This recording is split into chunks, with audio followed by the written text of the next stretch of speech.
Assalamualaikum warahmatullahi wabarakatuh. Ikhwan akhwat rahimakumullah. Alhamdulillah wa syukurillah kita dapat bersama-sama kembali di acara Ruang Kesehatan Rahasil TV dan Radio yang mudah-mudahan akan membuat kita semakin faham bagaimana melewati hari-hari dengan jauh lebih sehat, dan tentu saja apa yang akan diberikan sampai dengan pukul 15 waktu Indonesia Barat nanti akan mengisi tabung jiwa kita yang akan membawa kita menjadi jauh lebih cerdas dalam menyikapi kesehatan. Untuk siang hari ini yang hadir adalah Dr. Gita Tiara Paramita dari Rumah Sakit Melia. Beliau sudah ada di sini. Assalamualaikum warahmatullahi wabarakatuh, Dok. Waalaikumsalam warahmatullahi wabarakatuh. Terima kasih sudah melangkah ke Rahasil untuk berbagi. Hari ini topik kita adalah tentang ibu menyusui dan bekerja. Nah, ibu menyusui sekaligus ibu tersebut bekerja. Topik yang sangat menarik karena biasanya kesulitan kita adalah pilihannya anak apa kerjaan ya. Baik, kita akan simak sepenuhnya yang disampaikan oleh Dr. Gita Tiara Paramita dari Rumah Sakit Melia pada siang hari ini terkait dengan ibu menyusui dan bekerja. Silakan, Dok. Ya, bismillahirrahmanirrahim. Terima kasih atas kesempatannya kepada Rahasil. Hari ini saya, Dr. Gita dari Klinik Laktasi Rumah Sakit Melia Cibubur, diberi kesempatan untuk sharing tentang ibu menyusui yang bekerja. Seperti kita ketahui, ayah, bunda, zaman sekarang banyak perempuan yang bekerja di luar rumah. Nah, biasanya, umumnya setelah masa-masa cuti hamil akan selesai dan kembali bekerja, ada yang menyiapkan diri untuk menyapi, ada yang menyiapkan diri untuk menyiapkan susu formula, karena ada kekhawatiran jika ketika bekerja sulit untuk memberikan ASI, bagaimana caranya menyusui sementara ibunya di tempat kerja dan bayinya ada di rumah. Namun sesungguhnya walaupun ibu tersebut menyusui tetap bisa dilakukan walaupun ibunya bekerja. Bagaimana itu bisa terjadi? Tentu nanti akan kita bahas satu persatu. Kenapa harus tetap menyusui? Biasanya umumnya di Indonesia itu cuti hamil hanya berlangsung sampai setelah melahirkan sampai usia bayi menjelang 3 bulan atau 3 bulan. Seperti yang pernah kita sampaikan sebelumnya di ruang kesehatan sebelumnya tentang standar pemberian makan pada bayi dan balita, bahwa sesungguhnya dianjurkan menyusui itu sampai 2 tahun. Di Islam pun juga demikian, dianjurkan sampai 2 tahun. Jadi 3 bulan saja itu tidak cukup, belum cukup untuk bayi. Bahkan diharapkan ASI eksklusif itu sampai 6 bulan. Sampai 6 bulan. Dulu sebelum ada standar infant feeding dari WHO 4 bulan, tapi sekarang sudah maju lagi ternyata 6 bulan. Otomatis jika ibu hanya sampai 3 bulan belum sampai ASI eksklusifnya itu tersebut. Kita berupaya memenuhi haknya si bayi dan juga haknya ibu untuk bisa menyusui. Nah, kenapa harus sampai 6 bulan? Karena sesungguhnya kebutuhan nutrisi bayi itu dicukupi hanya oleh ASI sampai usia 6 bulan. Dan paling aman untuk pencernaannya bayi sampai usia 6 bulan. Sebelum usia 6 bulan, kalau diberikan makanan tambahan seperti makanan padat, pencernaan bayi ini belum siap. ASI yang masih lebih cocok untuk pencernaan bayi. Setelah usia 6 bulan, selain pencernaannya sudah siap, kemampuan dia oromotornya untuk mengunyah makanan pun sudah mulai ada sehingga lebih siap untuk menerima makanan padat. Itu sebabnya dilakukan menyusui saja, ASI saja sampai usia 6 bulan. Nah, walaupun ibu itu bekerja, diharapkan bisa tetap menyusui agar haknya bayi, haknya ibu untuk bisa memberikan ASI dan menyusui bayinya tercapai. Nah, keuntungannya seperti kita sudah ketahui bahwa ASI banyak manfaatnya untuk bayi dan ibu itu sendiri. Paling cocok untuk pencernaannya bayi dan tailor-made ASI itu untuk kebutuhan bayi. Ibu yang menyusui bayinya cocok ASInya untuk bayi dia yang susui. Ya, jadi ini hanya ada di ASI, tidak ada di susu formula, tidak ada di makanan-makanan lain, hanya ada di ASI. Bahkan setiap harinya komposisi ASI itu berubah sesuai dengan kebutuhannya bayi. Ini luar biasa. Masya Allah, ini luar biasa. Hanya ASI yang bisa demikian. Itu sebabnya sayang sekali kalau kita hentikan sebelum waktunya ya. Jadi dianjurkan sekali terus menyusui walaupun sedang bekerja. Selain itu juga meningkatkan bonding dengan ibu. Proses menyusui itu tidak hanya sekedar memberikan ASI ayah bunda, tapi juga sekaligus di situ ada memberikan keamanan, memberikan kenyamanan, meningkatkan kelekatan antara ibu dan bayinya. Setelah seharian di luar rumah bekerja dan pulang ketemu bayi, bonding itu masih tetap ada dengan menyusui, ya. Itu sebabnya sangat dianjurkan untuk lanjutkan menyusui walaupun sedang bekerja. Hal yang harus dilakukan oleh ayah bunda jika ingin tetap meneruskan ASI-nya walaupun bekerja adalah persiapan yang matang. Persiapan ini dimulai sejak hamil, ya, sejak hamil. Bahkan kenapa harus sejak hamil? Harus sejak hamil karena perlu ilmu yang cukup, ilmu yang mumpuni untuk bisa menghadapi tantangan-tantangan menyusui di awal. Jadi, semenjak hamil dianjurkan untuk banyak baca, banyak ikut pelatihan atau seminar tentang menyusui itu sendiri. Jikalau diperlukan menemui konselor menyusui di usia kehamilan 28 minggu dan usia kehamilan 36 minggu. Nanti di sana akan diberitahukan tentang bagaimana ASI diproduksi, kemudian teknik menyusui yang tepat seperti apa, lalu bagaimana manajemen menyusui yang tepat. Nah, diharapkan setelah siap sebelum lahir, ibu dan ayah dan bunda itu akan siap ketika bayi lahir. Oh, saya akan menyusui bayi saya. Oh, ternyata memang ketika baru lahir itu ASI saya belum keluar. Itu adalah hal wajar dan ini akan diberitahukan sejak hamil, gitu. Nanti ASInya akan seberapa banyak, ibu tidak akan panik, ayah bunda tidak akan panik ketika tahu bahwa oh, yang keluar hanya segini, padahal itu cukup untuk bayi. Jadi dengan menambah ilmu sebelum kelahiran akan lebih siap menghadapi tantangan dari luar ataupun mitos-mitos yang banyak berhamburan di luar. Bisa siap untuk saya siap menyusui, saya tahu harus bagaimana caranya, saya tahu itu kenapa. Nah, dengan siap yang luar biasa, siap secara mental, secara ilmu, secara fisik, maksud saya, otomatis ketika bayi lahir, ibu dan ayah dan bunda ini akan siap untuk menyusui bayinya, untuk memberikan ASI, untuk tahu bagaimana jika ada masalah minta pertolongannya kemana dan apa yang harus dilakukan. Persiapan selama hamil adalah banyak-banyak membaca, cari tahu dari sumber yang tepat, temui konselor menyusui jika diperlukan. Setelah melahirkan, yang perlu dilakukan apa? Lakukan menyusui dengan teknik menyusui yang efektif. Yang efektif agar apa? Agar tahu bagaimana caranya, agar tahu bagaimana prosesnya, agar tahu nanti apa yang dilakukan jika ternyata tidak sesuai dengan harapan. Misal, jika ada masalah menyusui, misalnya payudaranya bengkak, bagaimana mengatasinya, apa yang harus dilakukan. Itu nanti bisa ketahuan kalau misalkan sudah posisi pelekatannya efektif, sudah oke. Nah, nanti kenapa tetap bengkak? Apakah ada masalah? Apakah ada masalah secara anatomi di mulut bayi? Atau apakah ada masalah di payudara ibunya? Jikalau ada infeksi, apakah penyebabnya dari kurangnya frekuensi? Ataukah karena luka di puting? Ataukah teknik menyusui yang kurang efektif? Itu bisa dicari penyebabnya. Bisa tenang dulu kita ketika ada masalah. Jadi selama proses sudah bayi lahir, lakukan proses menyusui dengan teknik yang efektif, dengan manajemen menyusui yang efektif. Jadi tahu bayinya kebutuhannya terpenuhi dengan baik dan juga tahu bahwa berat badannya bayi naik sesuai dengan harapan, sesuai dengan kurva pertumbuhan berat badannya.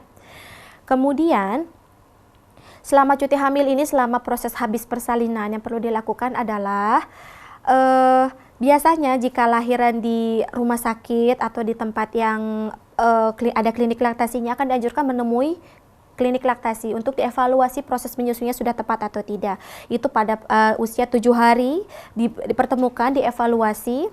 Dia akan dilihat berat badannya seperti apa, pertimbangannya seperti apa. Nanti akan tahu jika ada masalah akan langsung diatasi dari awal. Nah, kemudian biasanya kalau udah bagus, semuanya sudah oke, akan disuruh kembali lagi di usia bayi 40 hari untuk menyiapkan apa? Menyiapkan ketika ibu sudah mulai bekerja. Menjelang bekerja, di usia 40 hari bayi dibawa ke temu konselor menyusui, yang akan diajarkan adalah bagaimana cara ibu menyajikan ASI perah, bagaimana cara ibu menyimpan ASI perah, bagaimana cara pengasuh yang akan dititipi bayi memberikan ASI perah yang efektif dan yang aman untuk proses menyusui langsung. Nah, kita akan bahas tadi tentang persiapan menjelang bekerjanya ya. Jadi nanti ketika bayi sudah mulai usianya menjelang udah sebulan atau menjelang 40 hari, kita mulai siap nih untuk ibu bekerja, menyiapkan persiapan nanti. Yang harus dipersiapkan adalah selain ilmunya, perlu diketahui kapan saya mulai menabung si ASI perah ini. Sesungguhnya secara ilmu, secara teori, ASI perah yang usianya paling dekat dengan usia bayi adalah yang paling baik, yang paling ideal. Namun jika kondisi pekerjaan ibu nantinya, rasanya tidak mungkin jika saya memerah dalam sistem kejar tayang, artinya memerah siang ini untuk dipakai besok siang atau besok pagi. Nah, khawatirnya tidak sempat selama di kantor segala macam, dipersilahkan diperah atau disimpan ASI perahnya jauh-jauh hari. Disesuaikan dengan penyimpanan lemari kulkas, penyimpanan untuk penyimpan ASI perahnya. Jadi disesuaikan dengan ketahanan si tempat menyimpan ASI perah tersebut. Yang paling ideal tapi adalah yang paling dekat dengan usia bayi. Berapa banyak yang harus disiapkan, itu akan disesuaikan dengan kebutuhan bayi nantinya. Selama proses menyiapkan, proses menabung, tabunglah sedapat mungkin. Caranya, jika ibu sedang menyusui di payudara kiri, sampai selesai, sampai bayi lepaskan sendiri, kemudian tawarkan payudara kanannya. Setelah dia selesai, dia lepaskan sendiri, baru tawarkan payudara kanannya. Jika dia sudah tidak mau menyusu, maka yang kanan ini yang diperah. Nah, hasil perahan ini bisa disimpan untuk ditabung. Ya, tapi kalau dia masih mau menyusu, susui saja dulu. Utamakan menyusu langsung selama ibu masih di rumah. Menyusu langsung selama ibu masih di rumah. Ya, baru setelah selesai sesi menyusu itu dilakukan, baru lakukan perah untuk disimpan. Nah, kalau nanti sudah mulai mendekati waktu-waktu menjelang bekerja 1 bulan sebelum bekerja, biasanya buat simulasi. Buat simulasi jikalau ibu meninggalkan bayi selama 1 jam dulu. Nanti biar pengasuhnya tahu bahwa habisnya selama 1 jam hanya sekian cc, biasanya minumnya jam segini, bisa tahu. Lama-kelamaan ditingkatin dari 1 jam jadi 3 jam, kemudian naik lagi jadi 5 jam, terus ditambah sampai akhirnya simulasi itu seolah-olah ibu bekerja selama, misalkan meninggalkan rumah selama 8 jam, seperti itu ya. Kemudian bagaimana sih cara kita untuk mendapatkan si ASI perah? Tentu saja dengan diperah ya, ayah bunda. Cara perah itu tapi ada 2 macam, dengan alat dan tanpa alat. Dengan alat mungkin sudah pernah lihat di iklan atau orang memompa dengan alat. Alat pun bermacam-macam. Ada juga yang tanpa alat, hanya menggunakan tangan yang sudah diberikan pada kita. Ini sangat praktis dan paling efektif. Kenapa? Derajat urutan dari yang paling bisa mengosongkan payudara, yang paling baik adalah dari hisapan mulut bayi, dan yang kedua adalah dari tangan sendiri, tangan yang diperah. Baru yang terakhir adalah dengan menggunakan alat. Nah, saya akan menjelaskan pertama kali dengan tangan dulu. Yang perlu dilakukan ketika melakukan perah menggunakan tangan, namanya teknik Marmet. Ini teknik Marmet. Ya, hanya cuci tangan saja dengan sabun, dibersihkan, kemudian diperah payudaranya. Nanti ketika dilakukan pemerahan ini akan diselingi dengan pemijatan. Jadi dilakukan perah dengan posisinya, tangan yang memerah misalkan tangan kanan, payudara perah misalkan payudara kanan. Jadi jari telunjuk dan ketiga jari lainnya, jari tengah sampai jari kelingking ada di dasar payudara, di bawah payudara. Yang sebelah jempolnya ada di atas daerah hitam sekitar puting, namanya areola, di atas areola ya. Telunjuk yang ini letaknya di areola bawah, jadi jam 6 dan jam 12 dulu pertama. Kemudian nanti misalkan ini payudara ya, misalkan kita akan perah payudara, misalkan tangan kiri saya adalah payudara, tangan kanan saya akan memerah, ini begini bentuknya. Kita tekan ke arah dada ditekan, lalu pijat ke arah puting. Bukan digeser. Umumnya kesalahan pemula adalah dengan menggeser. Kalau menggeser ini tidak memijat tapi hanya menggosok kulit saja. Hasilnya ASI tidak akan keluar sesuai dengan harapan, kemudian nanti kulitnya akan lecet, ibunya akan stres karena ASI tidak keluar. Ya, sementara stres itu sendiri akan menghambat pengeluaran ASI. Jadi kita ulang lagi ya. Misalkan bayangkan tangan kanannya adalah yang akan memerah, yang akan diperah adalah payudara kanan atau kiri ya. Saya simulasikan payudaranya adalah kepalan tangan kiri saya. Jadi taruh 3 jari dari jari tengah sampai jari kelingking ada di dasar payudara untuk menyangga payudara bunda. Kemudian telunjuknya ditaruh di areola, daerah hitam sekitar puting namanya areola. Di areola bawah arah jam 6, jempolnya di arah jam 12, tepat di tepi luarnya, bukan di areola, tepat di tepi luar areolanya. Lalu tekan ke arah dada, kemudian pijat ke arah puting, pijat ya tanpa digeser. Lalu lepaskan, perlahan. Tidak buru-buru, perlahan, sesuai kita menyerupai hisapan mulut bayi di payudara. Bayi ketika menghisap ke payudara, dia tidak cepat-cepat seperti ini, dia akan ada jedanya. Kita juga menyerupai seperti itu. Lalu diputar ke arah jam 3 dan jam 9, atau ke arah jam 1 dan jam 5, seperti itu. Salah, 1 dan jam 7 maksudnya. Nah seperti itu ya, dicoba, jadi di sekelilingnya. Keuntungannya kalau pakai teknik cuman pakai tangan aja dengan teknik marmet itu akan lebih mudah mengetahui daerah mana yang masih padat ASINya ya. Kemudian kalau pancarannya sudah berkurang baru dilakukan pemijatan sekitar 1-2 menit. Pijat-pijat biasa, pijat-pijat sekitar payudaranya, dipijat-pijat untuk rangsang oksitosin yang berperan mengeluarkan ASI dari payudara. Setelah selesai, perah lagi seperti itu. Ya, itu cara pakai tangan. Ini nggak akan ketinggalan kalau pakai tangan. Dan ini bisa dipakai untuk keadaan darurat, misalkan di kantor bunda ketinggalan pompanya, pakai tangan saja, ya. Kemudian yang kedua, pakai alat. Pakai alat pompa ini ada macam-macam. Ada pompa yang manual, ada yang elektrik. Pilih pompa yang paling dirasa nyaman. Kalau misalkan rasanya kalau pakai manual itu menghambat tugas atau menjadi bikin terburu-buru atau bagaimana, sebaiknya ya pakai yang elektrik. Tapi kalau dirasa saya kayaknya lebih nyaman pakai yang manual, pakai yang manual. Yang diutamakan dari pemilihan pompa adalah yang pertama kenyamanan. Kemudian yang kedua, ukuran cupnya itu harus sesuai dengan ukuran payudara, ukuran putingnya. Jangan sampai nanti ketika pompa digunakan menjepit puting payudara dan akhirnya malah melukai bahkan merobek. Jangan sampai ya. Jadi sesuaikan. Kalau bisa sebelum beli ada biasanya jasa penyewaan untuk dibeli. Misalkan merek A, coba sewa merek A sebelum dibeli. Cukup nggak? Sesuai nggak? Nyaman nggak? Itu yang penting nyaman ibunya. Kalau ibunya merasa tidak nyaman atau kesakitan itu percuma, oksitosin akan terhambat, yang ada ASINya tidak akan keluar. Sementara kita harapkan ASI terus keluar ya. Nah kemudian pilihlah pompa yang daya hisapnya bisa diatur. Jadi karena menggunakan alat ini tidak sama dengan menggunakan tangan, tidak sama dengan ketika bayi menghisap langsung, perlu daya hisap yang bisa diatur untuk merangsang oksitosin, merangsang terjadinya refleks pengeluaran ASI.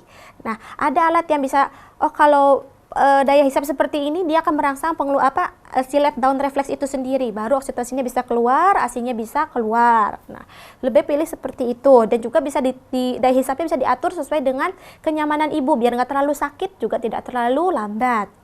Kemudian disesuaikan juga dengan kebutuhan. Tadi kebutuhan sudah dibahas ya, kebutuhan apakah saya perlu yang manual, elektrik, double pump atau single pump. Nah itu disesuaikan saja dengan tingkat kesibuknya ibu bekerja seperti apa ya. Banyak, alhamdulillah zaman sekarang tersedia banyak.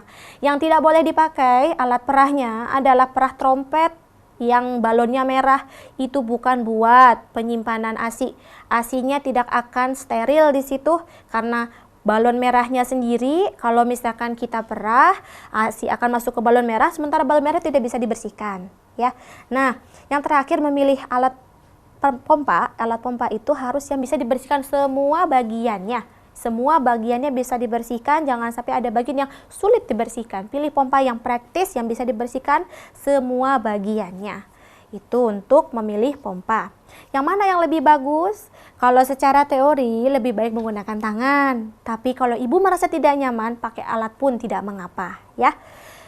Kemudian setelah ASI ini diperah, apa yang harus dilakukan? Tentu saja disimpan. ASI perahnya disimpannya menggunakan wadah apa? Plastik kah, kresek kah, botol kah, botol apa? Yang paling disarankan adalah botol kaca. Kenapa? Lemak akan menempel di plastik. Jadi lemak ASI kalau ditaruh di plastik, lemak ASInya akan nempel di plastik. Tidak akan ikut keluar ketika ASI itu dikeluarkan dari dalam plastik. Jadi gunakan botol kaca. Sedapat mungkin gunakan botol kaca. Ya, dan botol kaca ini mudah disterilisasi dan tidak akan rusak setelah disterilisasi. Kantong ASI yang plastik pun itu kan hanya sekali pakai yang harus langsung dibuang, ya, nggak bisa dipakai ulang lagi. Jadi dengan menggunakan botol kaca lebih aman, lebih hemat juga. Kemudian kalau tidak mengapa, darurat pakai botol plastik yang ada, bisa kehabisan botol kaca, adanya botol mungkin punya botol plastik bekas apa, tapi yang pasti harus bersih dulu, benar-benar dibersih, disterilkan, ya, sedapat mungkin seperti itu.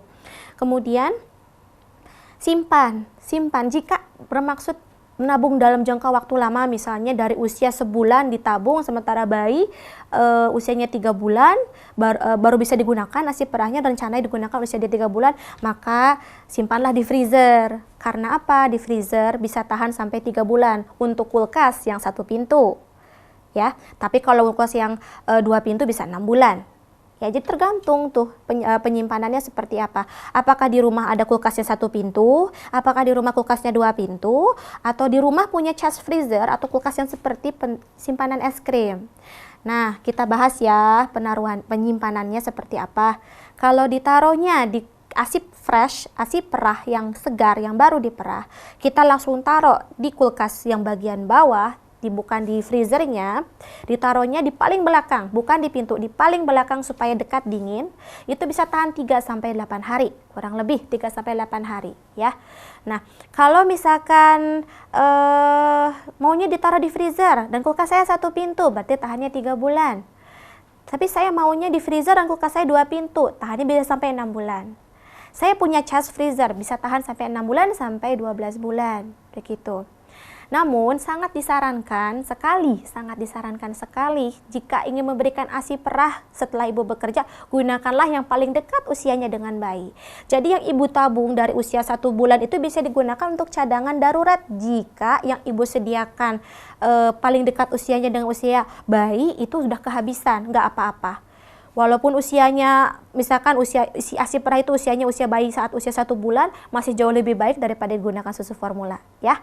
Nah, kemudian bagaimana cara saya menyajikan ASI perahnya setelah disimpan? Apakah langsung diminum dingin-dingin, diminum atau beku-beku itu langsung dipanasin? Nah, kita akan bahas itu, ya. Kalau ditaruhnya di freezer otomatis beku seluruhnya. Sangat tidak disarankan dipanaskan. Sangat tidak disarankan menggunakan microwave. Kalau menggunakan microwave berhati-hati karena ada titik didih, yang masih ada di situ bisa membakar mulut bayi, ya. Jadi sebaiknya begini caranya, 24 jam sebelum akan digunakan, diturunkan dari freezer ke kulkas bawah. Lalu dibiarkan di situ, nanti akan mulai cair perlahan. Nah, kemudian setelah itu jika ingin disajikan tapi masih ada yang beku, bagian yang beku, maka baru direndam di air hangat boleh, atau dialiri dengan air biasa boleh sampai bekunya hilang. Kalau sudah cair seluruhnya langsung diberikan atau dihangatkan lagi kalau jika masih dingin, ya. Tergantung bayinya. Kalau bayinya ternyata suka dengan ASI yang dingin, ASI perah yang dingin, kenapa tidak? Diberikan saja, tidak akan masalah. Tapi kalau ternyata nggak suka dan sukanya dihangatkan, hangatkan saja kok. Direndam dengan air yang hangat-hangat kuku, tidak perlu yang panas tapi hangat-hangat kuku. Itu sudah cukup.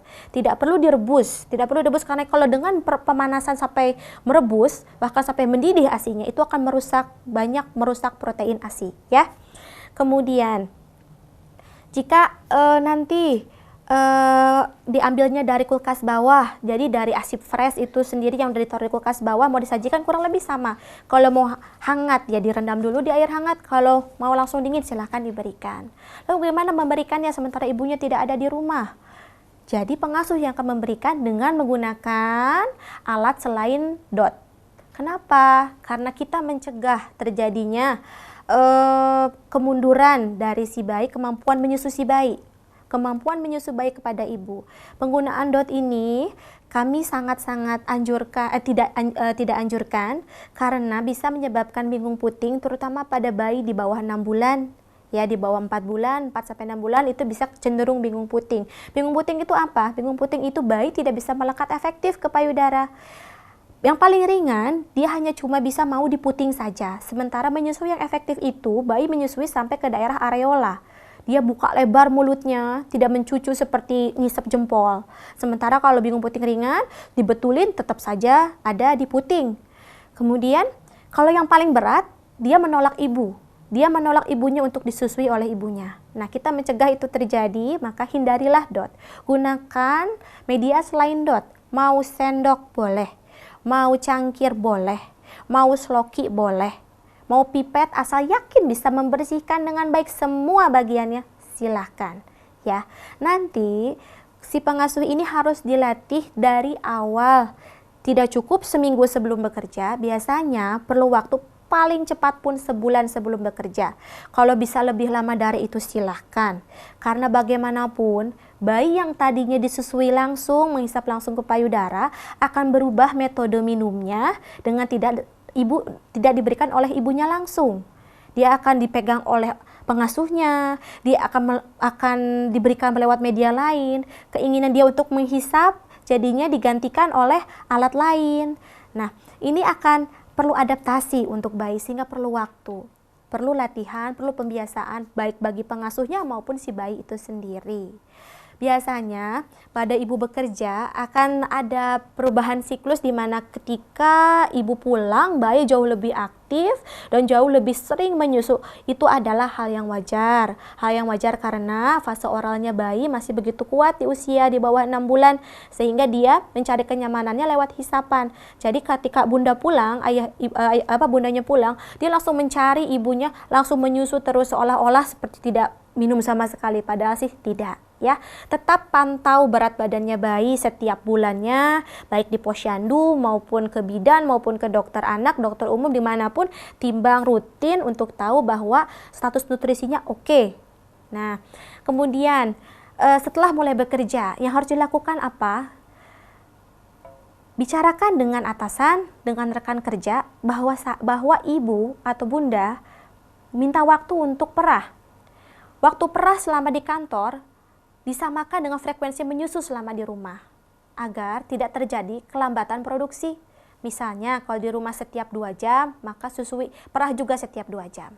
Ya, seperti itu, perah dari kedua payudara setiap 2 jam, minta waktunya, minta izin pada atasan atau pada rekan kerja bahwa saya ada kemungkinan perlu waktu untuk memerah.